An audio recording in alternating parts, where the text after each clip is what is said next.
Hello beautiful and welcome back to my channel and welcome to this video. We are going to talk about this one, the 90s Whatever Forever palette by City Color Cosmetics. I did ask about this palette last week if you wanted to see me try this one because this is very affordable rainbow palette, and a bunch of you, actually quite a bunch of you, said that you were really interested in that. So here we are, we're gonna try this palette out and we are gonna see if you can actually get a good colorful palette for $14. And if you haven't been here before, if this is your first video here, hello, my name is Angie. I am such a lover of beauty makeup. I love everything beauty makeup related, especially things that are a little bit more colorful. So trying out a rainbow palette is definitely up my alley. And if you want to see some more color in your timeline, do not forget to subscribe because I upload several videos every week.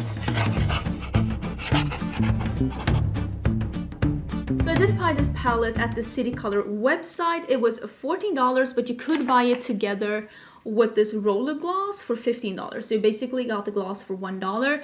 Let me tell you straight out of the gate with this gloss. This gloss smells like strawberry candy.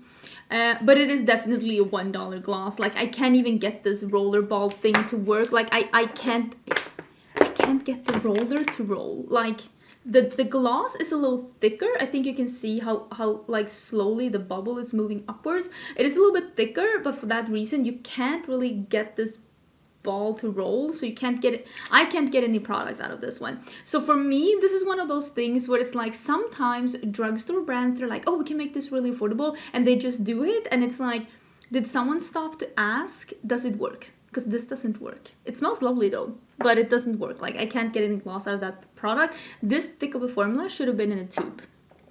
Let's just end the review of that product with that. This palette though, I will say, the packaging is fairly cute with the pink plastic. It is a little bit see-through. You can see my fingers through here, but there is a sticker on the back, so you can't like see through the packaging here. It's like a mix of the Huda Beauty see-through packaging mixed with the new Cleona, the pink packaging. But I will say, the corners are a little bit sharp. It does look like drugstore packaging, but I think it looks cute. The packaging is cute. The front is fairly cute, but you can see it's like, it's not like polished. It looks like drugstore packaging, but there's nothing wrong with that. It was a $14 palette. I'm just letting you know that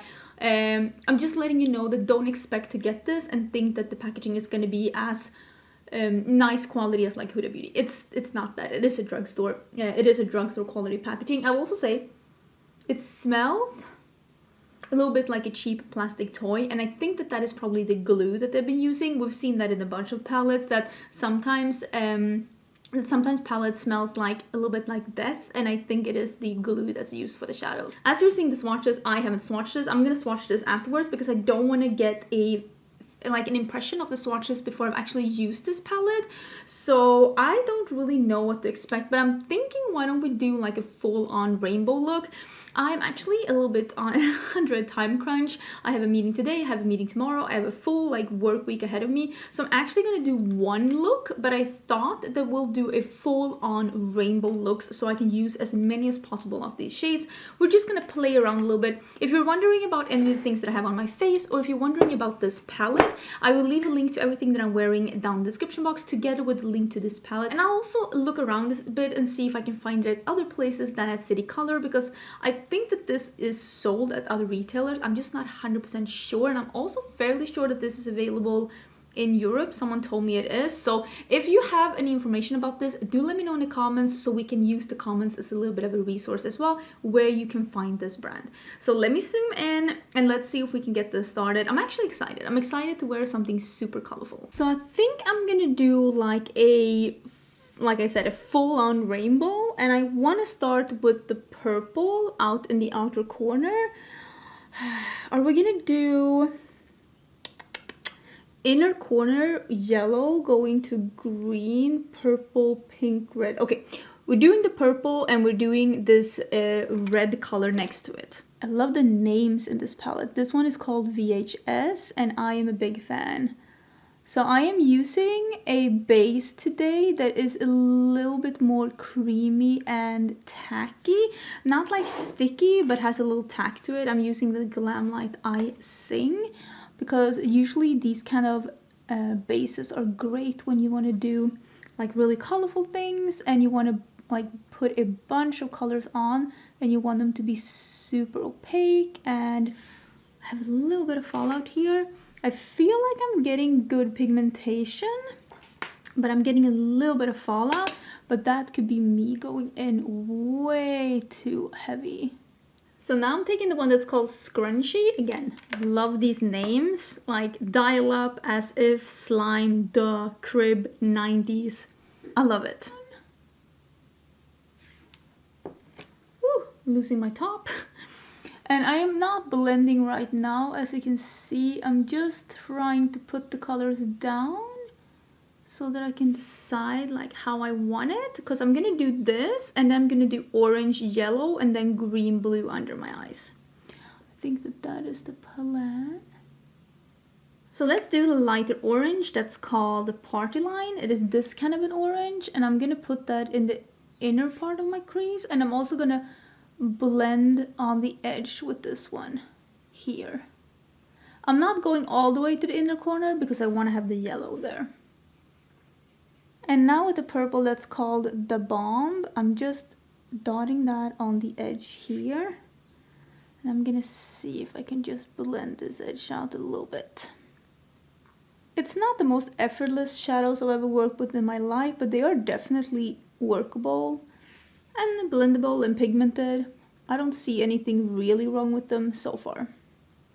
Not an absolutely flawless blend, but definitely good enough for me. I think I'm gonna be taking the shimmery blue, and I think I'm gonna take that in the outer part because that is like darker, and then I think I'll do this shimmery lime green on the inner part, on the lower lash line. This picks up really good, but I am gonna spray it because I don't want it to fall all over my face. Especially since I have powdered under my eyes. Well, that's really pretty.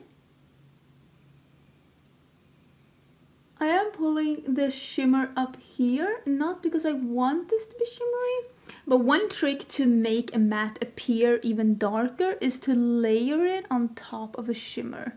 So that is a way to cheat an even deeper look, because there's no deeper than this purple in this palette. But if I clean this brush off, and now I will take that VHS, which is that darker purple, and I will pack that on top of the metallic, and it will just give a slightly deeper result, and we can just fake that we had a deeper shade in the palette.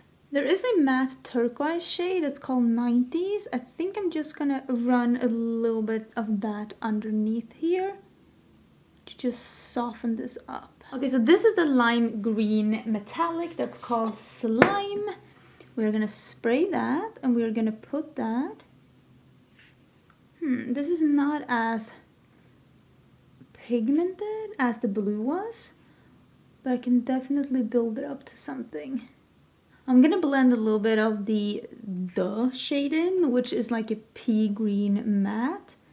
And I'm just blending that a little bit over to make this appear a little bit more green. I thought it'd be time for the lid. So I think we're gonna do this purple in the outer part, and the orange that's called Superfly, we'll do that in the middle. And I actually think we're gonna start with Superfly because I want that to be on top of most of the lid, and then As If in the inner part of the lid and the inner corner. So let's see what we can get from this one. This orange one, also not as opaque as the blue one was, but definitely doable. Yeah, this is definitely doable if you like build it up a little bit. So we're putting this on the middle part of the lid, not being too thorough because we're gonna blend this out with purple on this side and yellow on the other. And I'm also not trying to create something super sharp in the crease. I'm just trying to fade it out a little bit. I do think that these shimmers, they feel a little, I don't want to say dry, but I do feel like you might need to either spray these or use your finger. Otherwise, I don't think you'd get this kind of result. Okay, so this is the purpley one that's called Bling. Oh, it's almost like a little blue duochrome. Do you see that there's like a little bit of a blue shift to that one? That's cool. Okay, I approve. I'm going back with a little bit of the dark purple matte again, and I'm just putting that in the outer corner because I prefer when the absolute outer corner is matte. That is just a personal preference. The blend up here isn't perfect, but it's good enough. Okay, so the shades that I have left that I want to use are these two yellow here, and I am gonna start with the... I think I'm gonna start with the matte one and just pack that in here and then go in with the shimmer on top, right? So this is Dial Up, which is, if you are a 80s or 90s kid like me, what nightmares are made of. Oh my god. We used to have a little piggy bank next to the computer where you put a coin every time you went on the internet to help pay the bill. And it was not like my mom was asking me to help her pay the bills. It was more like a reminder that if you are on the internet for too long, it's gonna cost us a lot of money. So it wasn't as much payment as it was like a reminder that internet, back in the days, they charge you per minute you were online. Imagine that today. Oh yeah, this is the shimmery one that I'm just putting in my inner corners, meeting up with the green and meeting up with the orange. Very minimal fallout. And yeah, this is the look. This is what it looks like. I think it's very fun. I think it is pretty much what I expected, maybe even a little bit better. I will say that this blue metallic was really, really stunning and fully opaque. The other ones needed a little building to do. I thought that the mattes have been very pigmented, maybe not the most blendable I've seen, and you can see that most clearly when it's hard to blend the colors into each other, not so much into the skin but into each other. Not that it was like impossible, but it took a little bit more effort. All in all, I'm fairly impressed with this. I'd say this is a nice palette. Is it the best palette I own? Definitely not. Is it worth $14? Absolutely. The look is finished and I mean, I really love it. I feel very fierce, I feel very colorful. I am so enjoying how this is looking. My lashes are looking a little bit wonky, but don't look at the lashes. Don't look at the lashes. If you are interested in this palette, I will link it down below. Here's what I'm gonna say. Is this a great palette? I don't think it's a great palette. I think it's good for the price. If you have a rainbow palette, I don't think you need this one. But if you've been dying to try some colorful shadows and you really are balling on the budget, I don't think you'd be disappointed with this. This isn't a dud. It's not an awful palette. But if you already own a rainbow palette, I don't think that this is going to give something more to your collection. I just think that this is a nice palette. If you were wanting to try out some colors, you didn't want to spend a lot of money, you do get a lot of shadows, and I mean, as you can tell, you can make a pretty nice look with them. It just took me a little extra blending, but I mean, it's not patchy and it's looking really nice. So I'll give it 2 thumbs up, even though it's not my favorite rainbow palette. I think, again, there's like different categories of things. Sometimes it's something is good, sometimes it's something is bad, and sometimes it's good for the price. Meaning that there might be other things that I prefer that are more expensive, but if $14 is your budget, I definitely would say go for it. But yeah, that was everything for this video. Please let me know what you think down below. Don't forget to subscribe if you want to be subscribed, and I will see you again, I think tomorrow, for a new video. Bye!